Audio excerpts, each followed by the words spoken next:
All right, everybody, welcome back to the Elias Makos Show. Now let's tell you a tale about government corruption, contracts. I think we're going to mention some things that over the last year or so you've heard of, like ArriveCan and that scandal. Now, it's our pleasure to welcome in studio this morning Ritika, Dutt, and Amir Morv. They're the founders of Botler. It's a Montreal-based AI company. And you may have heard of Botler in the news, whether it's on this program or in national newspapers like the Globe and Mail, because they did something very interesting over the last little while, trying to expose some of the stuff, whether it's fraud or misconduct happening in government when it comes to contracting. Ritika and Amir, welcome to the studio. Thanks for having us back, Elias. I want you to tell most of this story. I want to stay out of this as much as possible. Why don't you take us back to your company, Botler, how you were working with the federal government, what you were doing, and how it led you down a path of being involved with, in stories involving ArriveCan and other stuff. Why take it from there, Ritika? Sure. So at a very high level, Botler is an artificial intelligence that helps you navigate the laws, your rights, and how to pursue your rights in a particular situation. So the federal government learned about our solution in 2019 and approached Botler to solicit our solution to implement in the federal government and help all of their employees kind of navigate any misconduct that arises. So they literally brought us in to help detect misconduct. And as we were going through this process, we started noticing numerous red flags, kind of putting them together and reporting them to the CBSA, which was the agency that brought us in. The CBSA at the same time was also reporting red flags to us, saying we're noticing a lot of strange things. So then we started submitting formal misconduct reports of our findings. And this was across the year of 2021. And at that point, we kept reporting, and in response, the federal government immediately terminated our contract. They refused to pay us for the work that we had completed. But at the same time, the red flags and kind of like the fraud and the procurement fraud that we were reporting, which we went on to see now are central to the ArriveCan controversy, were being completely ignored. And ArriveCan at the time was only at $6 million in billing.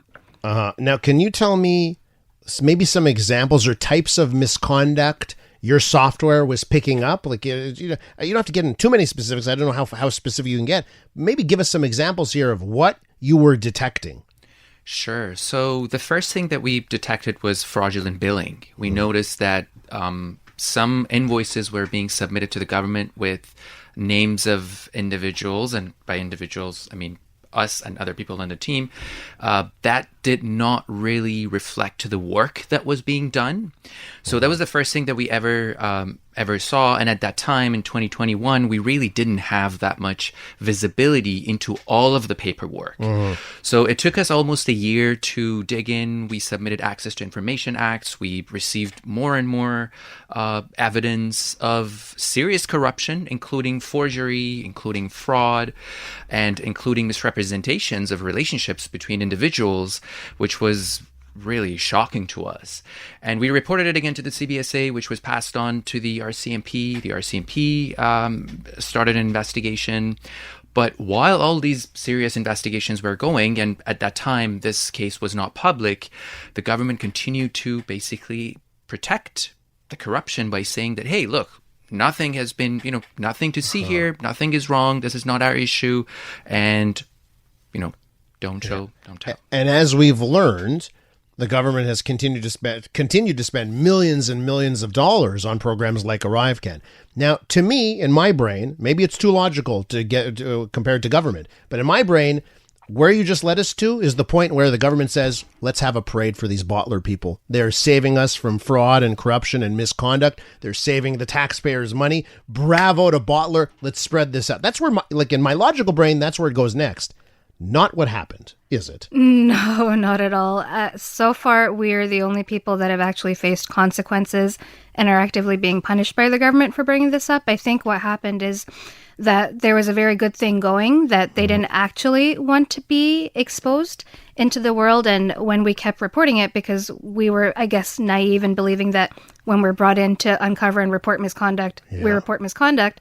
I think that threw a spanner into the works, and it didn't work out for what they were trying to do. So how high does this go then? Because if I think about this, there must be, at the end of the day, ministers who oversee these things. Ministers are told, hey, here's what we're discovering. How high does this go up where, decisions are made, oh, you know what, just shut down the whistleblowers as opposed to let's get to the truth? Well, what I can say in our case specifically, and this really ties into a lot of the other things that are going on, that it's been such an experience going through this. And when I'm saying experience, it's been such a difficult, negative experience that in our case this summer, we appealed directly to Prime Minister Justin Trudeau. And we said, look, this is what happened. We uncovered misconduct. We were brought in to do this.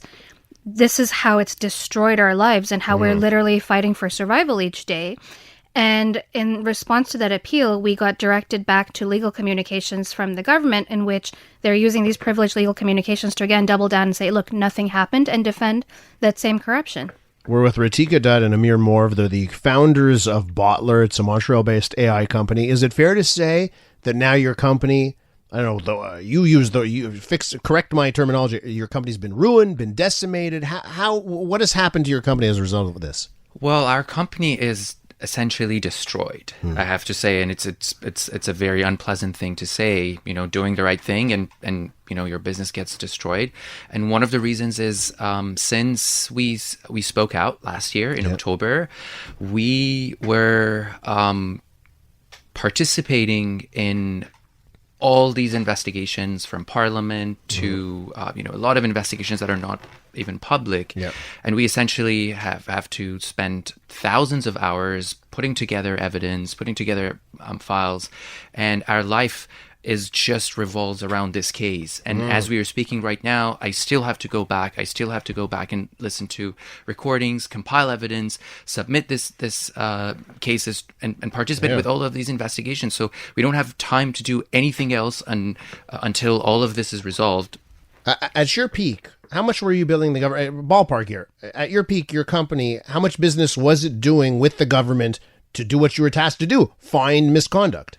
Well, this was supposed to be a fixed price. The first phase was supposed to be a fixed price contract of $350,000. Out of that, we only got paid $112,000, and the rest, we did the work, but they still haven't paid us for that. Okay, so what is your next? If the company's been destroyed, they haven't paid you, what's the next step? I don't know. Some people would say, don't double down, go quietly into the night. This never happened. Move on. What are you doing now? Look, I guess if this was just about Botler, I think that would be the logical thing to do, is just pretend it didn't happen, kind of find a way out. But this is not just about Botler. I think what we found is that what happened with Botler and what we've uncovered with procurement fraud that's going into billions of taxpayer dollars that are being expended improperly, we can't just let this go. This is not something that just affects one company. This is something that affects every single Canadian taxpayer. And I think we have to see this fight through to the end. And that's exactly what we're going to do. We're now getting ready to take the federal government to court for their systemic corruption. So you're going to take the federal government to court. I should note, and you actually have started to fund that case, because it's going to cost you a lot of money to take the federal government to court. You've actually started a GoFundMe, right? Botler's fight against government corruption. So, those are heavy words, by the way. I hesitate when I use the word corruption on air. You're saying you fight against government corruption. Let me ask you this, because in life, everything's politics. So this is obviously very damaging for the current government, for the Liberals, right? They were in power over these last few years.